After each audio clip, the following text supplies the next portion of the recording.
So how's it? So some of you will see my heading, stop giving, it's not appreciated. And you'll think, yes, that's hectic coming from a pastor, eh?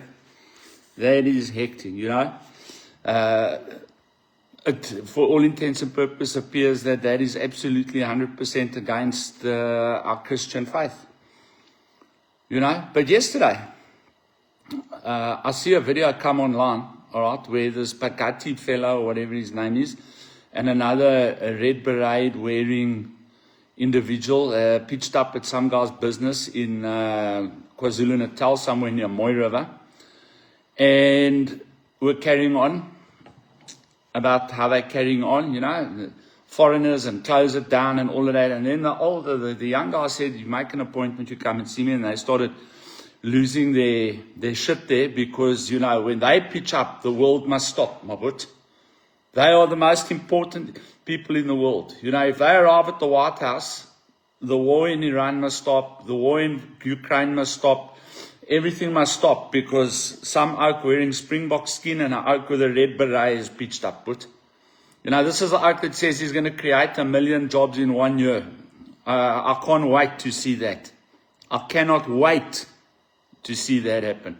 We're still waiting for the 1 million houses Ramaphosa promised. We're still waiting for the flippant school Julius Malema promised. We're still waiting for the bus. Where's the bus? Right? So in this altercation, the young man then stopped speaking and the elderly man starts saying, he says, do you know this and this nursery school? Do you know this and this school? Do you know this and that? And they go, yeah. He says, my kid, the black guy, yeah, my kids are there. He says, well, let me tell you something, son. This business gives that school 100,000 rand a month. How about that? You here trying to close me down when this business that you're trying to close down is making sure that your child is in school and has food to eat today. No, but that makes no difference. That doesn't give you the right to break the law. 100%. Okay, fine. No problem. Close. No more money to the school.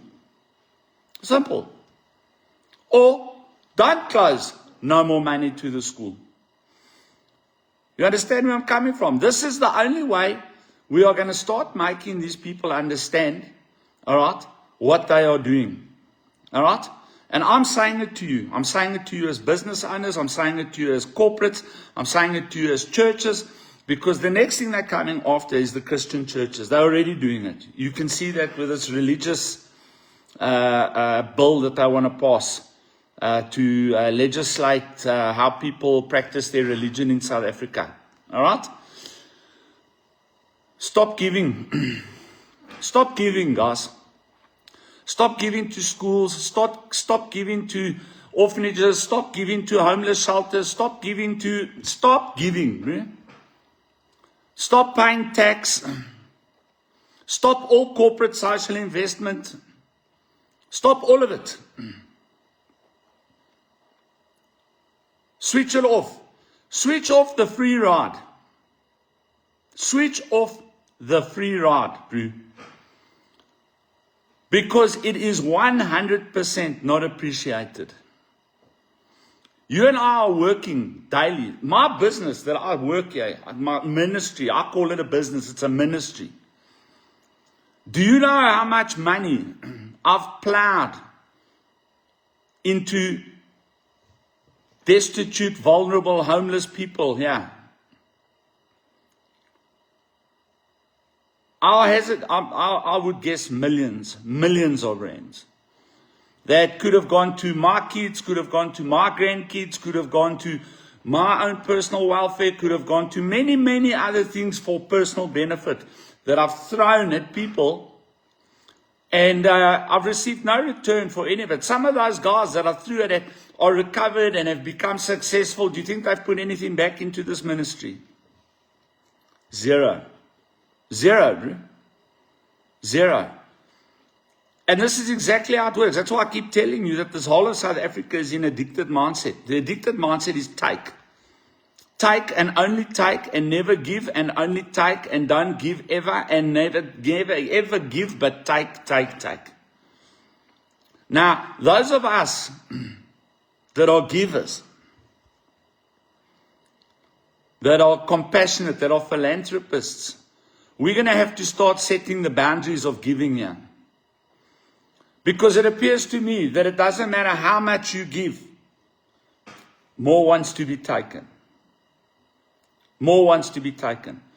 I'm telling you right now, I'm not any longer living in this mindset of white guilt. I didn't create colonization. I didn't create apartheid. I didn't do any of that stuff. I was born into that stuff. I was unfortunate enough to be born in this country. Unfortunate enough. I've often said this. I said, one day when I die, if I get to meet my ancestors wherever I'm going, if I'm going anywhere, which I believe I'm going somewhere, but let's say some of my ancestors are there. The first one I see is getting a flatty. And when he says, what's that for? I'm going to say, can't you read the names on the ships and the destinations of the ships that you were going on? Why on God's green earth did you have to get on the ship that was coming here? There was a range of ships going all over the world. Why here, but do you know how much abuse we've had to take because of your decision? Why didn't you just stay there? You didn't even need to go anywhere. Why didn't you just stay there? What? Then I would have been born there and life would have been great. But now I'm here. And I've got to hear all day and every day what a bad guy I am when I'm giving away millions and millions and millions and millions of my own flip and earnings to people who don't appreciate it. And I'm speaking about addicts. Addicts. I've bought people cars here. I've put people in houses. I've flipped and, brother, clothed them, fed. Not one, not two, not 100, not 200, more. And where are those people now? Must I tell you, most of them talking cuck about me behind my back. The vast majority. Waiting for another opportunity to take from me. And this is exactly what's happening on a national level. That flippin' video opened my eyes. You're demanding, but not even knowing that that man you're demanding from is feeding your child every single day. While you walking around telling people how bad people like him are, and how they colonize us, and how they this, and how they that. That act is feeding your child and possibly another 10 to 50 other children every day. And educating them at his cost. And then you still got the gall to say to him, well, that doesn't give you the right to flip and break the laws of this country. No problem, bro. No problem. Then I won't break the laws of the country, but I'm also not feeding your child anymore. You go feed your child. You go work then and feed your child instead of walking around from farm to farm, from business to business, screaming and shouting about what a hero you are, when you yourself are unemployed and other people are feeding your children. But you've got the goal to go and tell people how they should run their businesses when those very same people are feeding your child that you're not feeding. Imagine. To the tune of 100, that's $1.2 million per year that Bali is putting into those schools to look after those local kids. And you standing there screaming and shouting at him about colonization and apartheid and illegal foreigners. Just shows you your logic, your mentality, and your lack of education, you flippin' imbecile. Imbecile, what? Unbelievable. Unbelievable.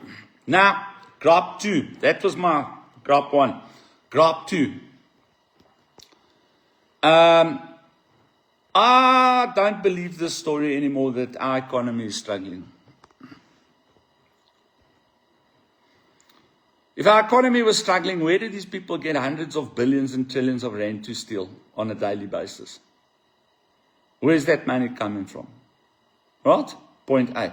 But point B, the main point.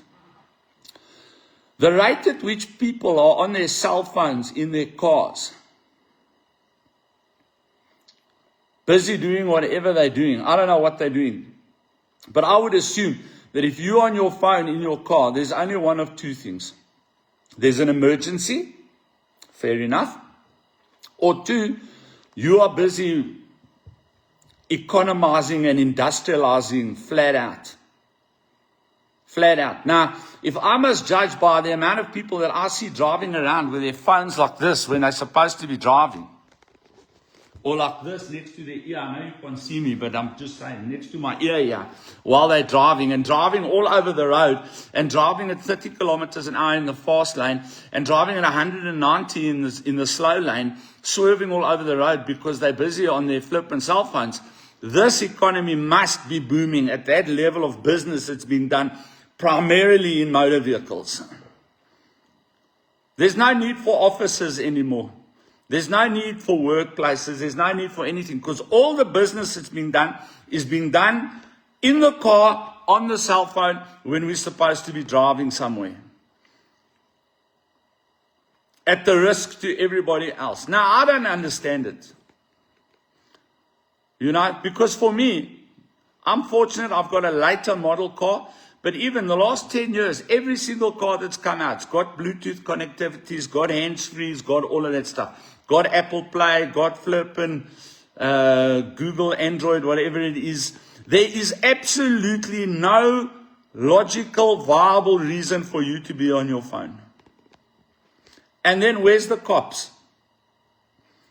The statistics have shown, I think it's R2 that brought out the statistics, that more people are dying as a result of utilizing a cell phone while driving than drinking and driving. So you must know how many people are dying because of cell phone use in their car, right? Now it makes particularly more, or it is particularly more harmful to someone like me who's on a motorcycle, because you've got your phone on your right ear, you can't see your mirrors, and you're busy chatting away, and we're already difficult to see, so you don't see, and you're knocking us off our bikes left, right, and center.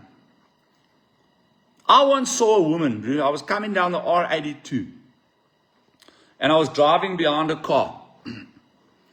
And this car, now you must know the R82, eh? It's a 2-lane road. It is stupendously busy, and it's majority trucks and taxis and industrial type vehicles. Right? And this auntie drifts across the road into oncoming traffic. I don't know how it wasn't busy where she was. Off the road on the right-hand side, through a flippant little verge of felt, through a guy's boundary wall, into his place of business, into a tree. I stop, I run to see if she's all right. She's all right. I say to her, what's going on? She said, I don't know. I said, were you on your phone? Yeah, yes. Oh, no.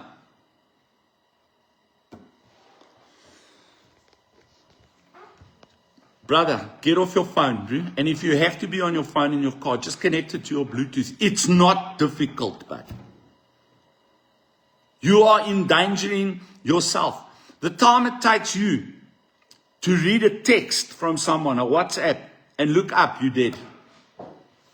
You're dead, but, or you've killed somebody. What is this obsession with this thing that you have to be on it in your car? Put it down. Maximum in this town. One side of, from where I am, deep south, right to the other side of Pretoria, it takes me an hour. Can they not live without you and your input for 1 hour? If you drive into the coast, drive for 45 minutes, pull off at a garage, pull your phone, have a look, answer your messages, answer your calls, tell people I'm driving, put it on your status, driving, not available, drive another 45 minutes or 2 hours. Get back on your phone if you don't have hands-free. And the worst of them, there's two particular groups of people that are the worst. Group A, truck drivers. Truck drivers are constantly on their phones when you drive past them. Do the test when you're driving. And I'm going to open a page here I'm going to call it Truck Spotter. Truck Spotter. As soon as I open it, I'm going to send you guys the link. And all I want you to do on that page is take photos and videos of trucks breaking the law on the road. Guys on their phones, guys overtaking on dual carriageways, guys flipping, driving recklessly. Just flip and post your videos, post your pictures there.